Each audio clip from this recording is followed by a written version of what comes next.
how's it going, guys? So, interesting morning. I did not take any trades.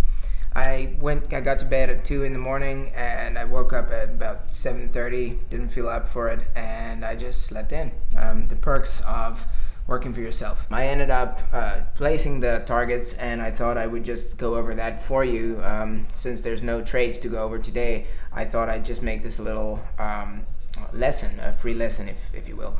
And yeah, so that's pretty much what we did this morning.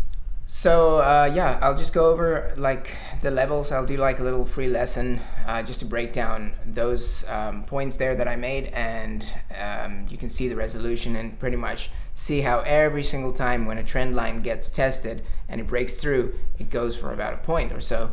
And that's really something cool that I stumbled on. I didn't do that in any courses. I didn't really get trained on any of that.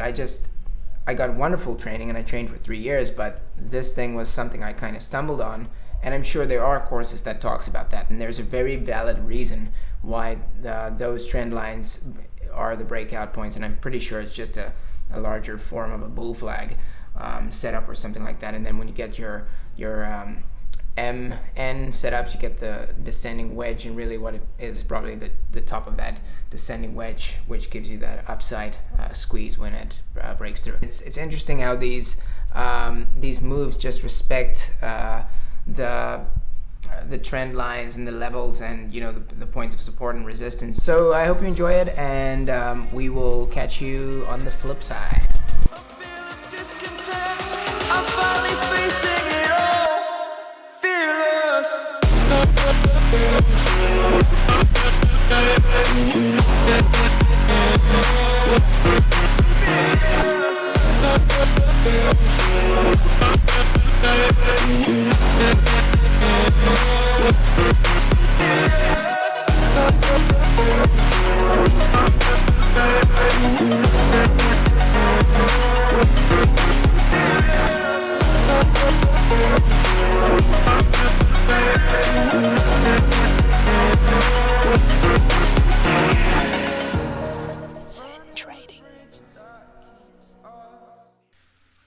All right, so let's go over this trend line lesson here that I wanted to give you. It's really simple. I'm not going to complicate things. This is basically how I look at some of the ETFs that I follow and monitor throughout like the days and the week. So yeah, pretty much what I do. First of all, when you look at this daily chart over here, that is pretty much what people discourage. When you draw trend lines and you start doing those things, you want to make sure that you don't have a ton of he's being featured. Do you consent to be in this video? I do. Why not? Good talk. So yes, that is the consent of my brother Leroy. He's a stud. But anyway,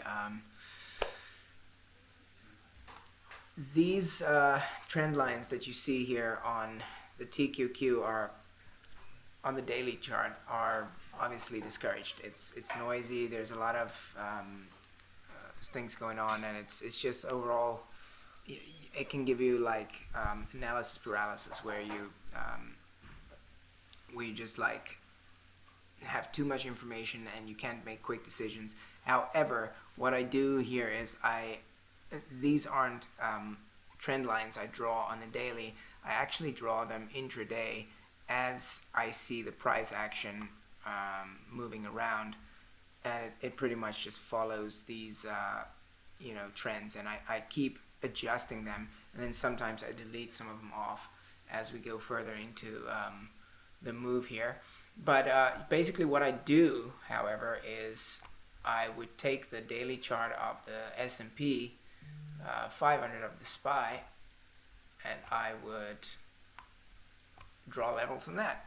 And this way I get a nice overview of I get a nice overview of the actual market overall. And sorry, it's business on all fronts. So, massage. Ay, ay, ay.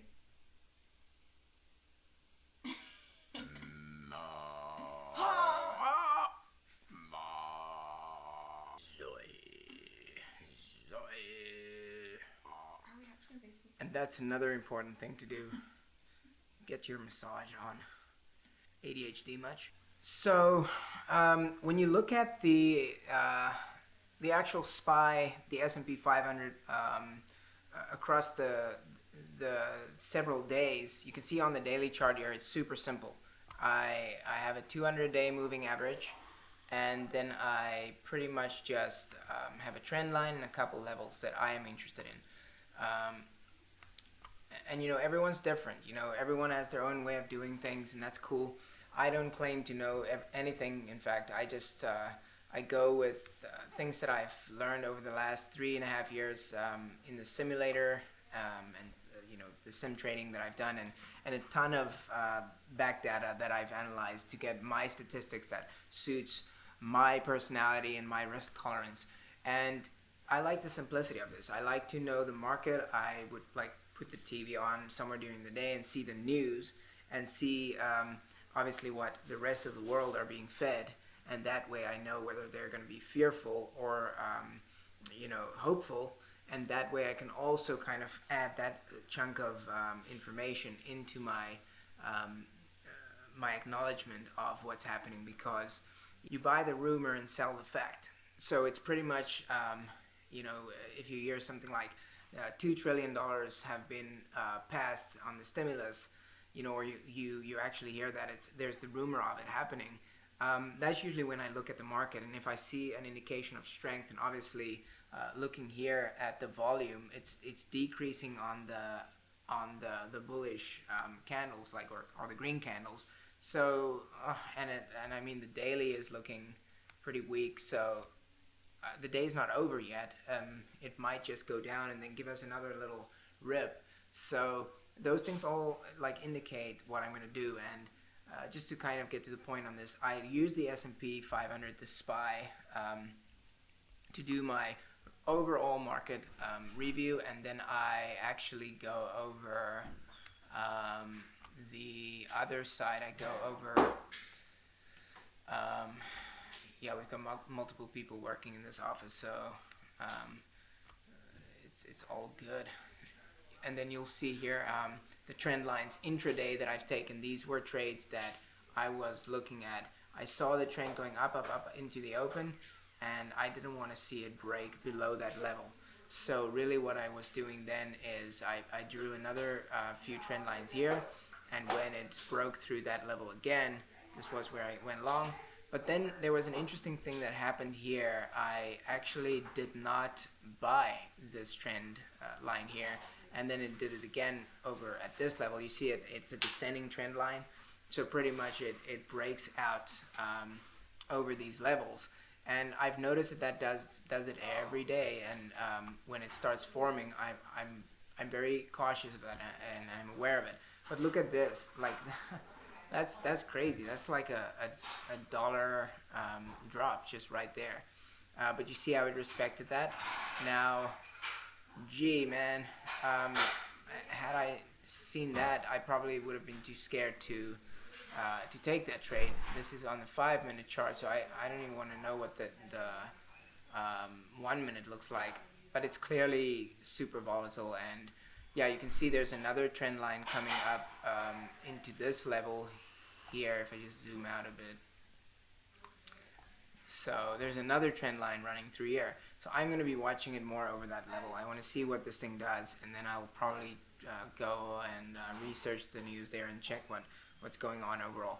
But yeah, that's pretty much what we're doing there. And the main thing that I am looking for is consistency, and just like a 20% per day. And then I basically take my trades off that. So I wanted to see 20% a day, and then I can really get that consistent growth. So Um, yeah, but pretty much for me, it's just it's all about getting the account up to 2,000, and then I'll start scaling back to my normal share size. So yeah, that was pretty much the little lesson on the trend lines. And if you have any questions, please put them below, and I will answer them. And then that way, you might have a certain question that I'm not thinking of at the top of my head, but feel free to ask him, and then we'll catch you again soon. So didn't take any trades today, and it was just basically there wasn't enough momentum for me. So I hope this was valuable to you, and yeah, stay zen. Let's. So what Yeah, you it didn't finish dragged it down $30. you're down 30 Oh bucks. man, yeah, send me the money right away. So